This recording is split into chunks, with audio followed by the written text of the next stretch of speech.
Hey, everybody. I'm back. Post-fight breakdown. Derrick Lewis versus Aleksei Oleinik. Time to own all my picks. Not bad. I went 3-2 on the night for the main card. We start off at the bottom. Beneil Dariush versus Scott Holtzman. I thought Beneil Dariush was going to win the fight. I predicted him to win the fight. I thought he would win by submission late, second or third round. I simply thought Scott Holtzman, big for the weight class, aggressive striker, he's got some power. Beneil Dariush might play it safe early, or Scott Holtzman has some success early, and Beneil Dariush catches him late, which his strength is in the wrestling and submission game. That isn't what happened at all. Beneil Dariush hit him with everything he threw, a ton of power punches. I couldn't believe Scott Holtzman wasn't going down from the shots he was taking. And right when I was thinking, man, this guy's got an iron chin. Beneil Dariush really has to either change things up in terms of take him down and submit him, or throw a different kind of strike, and bang, he throws a spinning back forearm right to the chin and knocks him out. Beautiful stuff. Couldn't win knockout of the night because he didn't make weight, but it's clearly the knockout of the night. Great performance by Beneil Dariush. So the UFC now has a question to answer. Do you keep Beneil Dariush where he is? Where, mid-level guy, kind of a gatekeeper, but has really exciting fights. Great at opening up a big card, a pay-per-view, whatever. He's always going to put it on the line. A ton of wins in the division. Don't put him against elite where he's not going to look good. Or do you see what this guy has against the top of the division, which is a monstrous division? That's the question.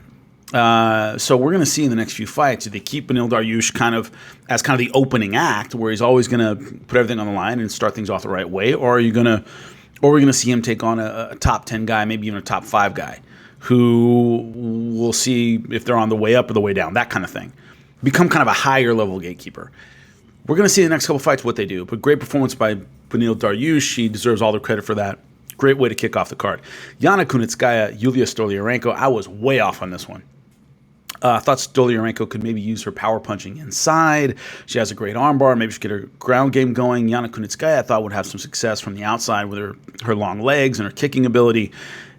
It was bullying inside, getting underneath the armpits with the bear hug, with the clinch, and beating the crap out of Yulia Stoliarenko against the fence the entire fight.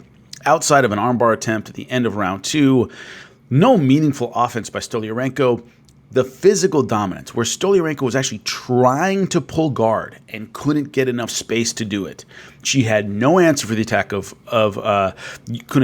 Kunitskaya was clearly bigger. She was the bully. It was the MMA version of fighting your little brother and hitting him with his own hand. That's what we saw. No way out for Stoliarenko. Couldn't overcome anything Kunitskaya was doing tactically or physically. So what happens in the future? Kunitskaya is in a division 25, 35, 45, you can get a title shot off a 1 or 2 fight win streak. Jennifer Maia is getting it off a 1 fight win streak at 125. Same thing could happen for Kunitskaya. She could get a title shot off this, could take one more. It doesn't really matter. It's a thin division. As long as she strings a couple together, she's right there up amongst the elite. So Stoliarenko needs to show she can do something at 135 in the UFC. Will she get another chance to do it? Probably, just because there aren't a lot of names right now at 135. So there's a lot of room in the division.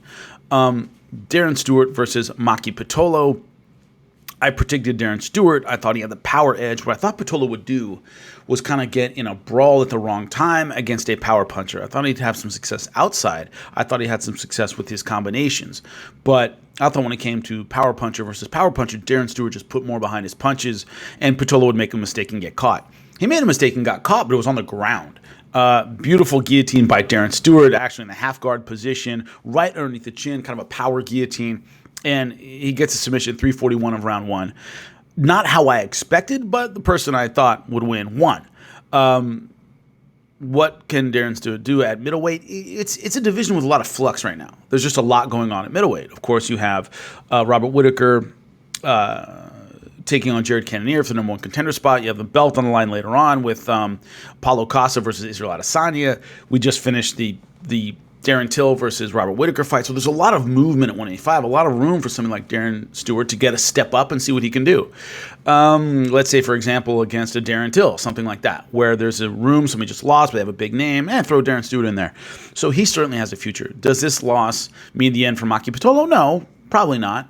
He had won his one before that by knockout, so one step forward, one step back. He's still an exciting fighter, and there's a lot of room at 185. So good performance by Darren Stewart. He gets the submission win. Chris Weidman, Omari Akhmedov. I was wrong about this one, but I'm happy I was wrong. It's good to see Chris Weidman get back in with a win.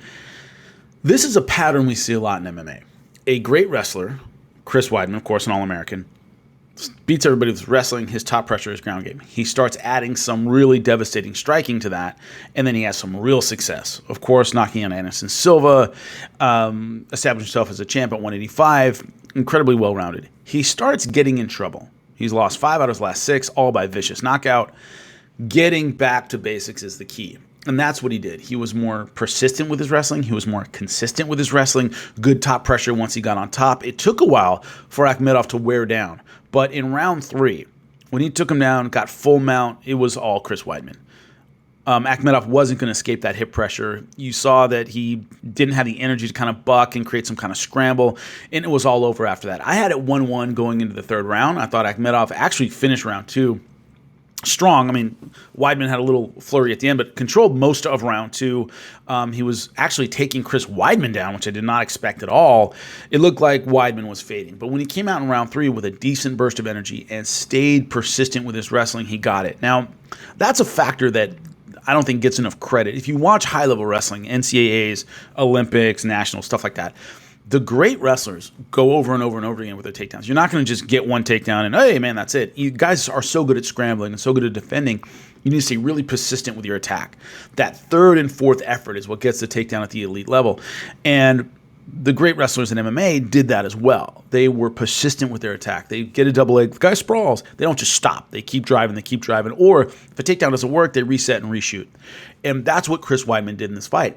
He went back to that well over and over and over until it paid dividends. It can be very fatiguing, obviously, trying to shoot over and over again, but it paid dividends against Akhmedov when he started wearing down. And Akhmedov, not a knockout puncher, not a one-shot take-you-out kind of guy. Landed some good shots against Chris Weidman, but didn't really have the power to take him out. I wouldn't say he ever had him really, really hurt, never had him staggered.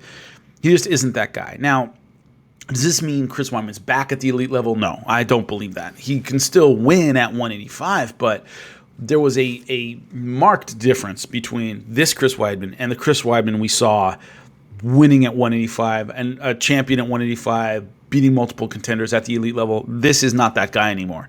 So can he still win? Yes, but they're going to be cautious about how they match him up if they want him to keep winning. This was the perfect guy to get back against. Akhmedov, 5-0-1 in his last 6 fights, great, but all of them decisions. Not a dangerous striker, not a dangerous puncher, had never taken on elite talent and done well. So it was kind of this was the do or die test. This was pass or fail. If he loses to Akhmedov, probably out of the UFC, probably out of MMA, in my opinion, probably should be. You got to hang him up. But if he beats Akhmedov, all right, he's still in the UFC, but it's not, boy, can't wait to see this guy get a title shot. He didn't turn in that kind of performance. So we'll see what happens with Chris Weidman from here on out. It's good to see him get a win, though. Derrick Lewis, Aleksei Oleinik. This one really surprised me for a few reasons. Derrick Lewis came out, bang, bang, bang, high kick, and then clinches. Clinched with Aleksei Oleinik. I could not believe what he was doing from the beginning of this fight. I was so surprised with Derrick Lewis's willingness to engage in a ground battle with Aleksei Oleinik. There were times I thought when he was on the ground, he was on top, where he could have just stood up, push him away, stand up, get back to his feet, and he seemed to want to engage with Aleksei Oleinik where Aleksei Oleinik is at his most dangerous, which is on the ground. I couldn't believe what I was seeing. And especially, I thought he was having success on the feet. His combinations looked good. He looked powerful. He looked accurate. It wasn't like he was getting beat up on the feet and went, oh man, I got to do something else. Seemed to be doing well. I don't know if it was an ego thing, but got swept, got side controlled. And the problem with Aleksei Oleinik's style and the choices he made in that fight is when he had good position, he went for that head and arm position over and over again, which is really low percentage in MMA. Not many people get that, to say the least. And it costs you a ton of energy. When you have that head and arm and he's cranking, he's pulling up on Derrick Lewis's head, I'm sitting there watching my TV going, this isn't going to work. It's the kind of submission that a guy like Derrick Lewis can get out of because he can just beast his way out of it. It's not particularly technical. A guy's cranking on you unless you're in a position where you really can't breathe, but Derrick Lewis can always bridge and get a little bit more space right when he needs it. So it was the exact worst submission to do against Derrick Lewis. and it drained a ton of energy. Went back to the Americana, but that was with a few seconds left in the round. He couldn't get it. So Aleksei Oleinik, I just couldn't understand his choices on the ground for this fight. So I was confused that Derrick Lewis wanted to engage in the ground, and I was confused by Aleksei Oleinik's choice of submissions. Like, you're in a low percentage position anyway, which is head and arms, and you're going for a low percentage submission, which is crank the guy up until he can't breathe. Like, I mean, who falls for that? Very few people. I mean, sure, Derrick Lewis might. He's not the most technical guy in the world, but it's also submission that any idiot with enough strength can just bridge out of. You know, it's not one of those, man, can't strength your way out of that. You can strength your way out of that simple head and arm pull-up strangle. I mean, it's easy. So I couldn't understand the decisions. Then in round 2, comes at him with a flying knee, hits him in the chest. Good series of punches and knocks Aleksei Oleinik out. Has great ground and pound. Very, very powerful. There was no surprise there. But the whole first round, I was just questioning what I was seeing. Like, oh my God, is Derrick Lewis really going to engage in a ground game with Aleksei Oleinik? Is Aleksei Oleinik really going to try these submissions that, in my opinion, don't have a snowball's chance in hell of working? So I was kind of surprised by everything.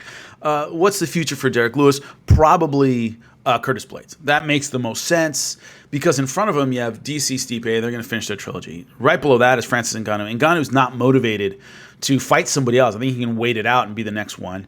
Their first fight was an insomnia cure. Nobody wants to see that again. So it's hard to sell that fight again. Below that, Curtis Blaydes. Now, normally I would say Curtis Blaydes is a style nightmare for Derrick Lewis just because he's long and rangy and really believes in his takedown.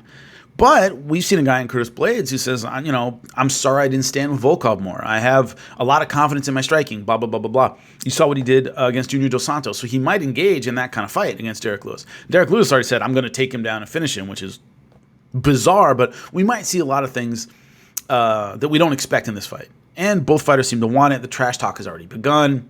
Certainly possible. Aleksei Oleinik, you know, there's a lot of room for a mid-level heavyweight who can submit guys and do crazy stuff. But every time it's kind of been that step-up fight that could really propel him to the next level, he hasn't turned in the greatest performances. So we'll see what moves forward for both guys. I think both guys have certainly some marketable money-making opportunities. But Derrick Lewis, I think Curtis Blaydes is next. All right?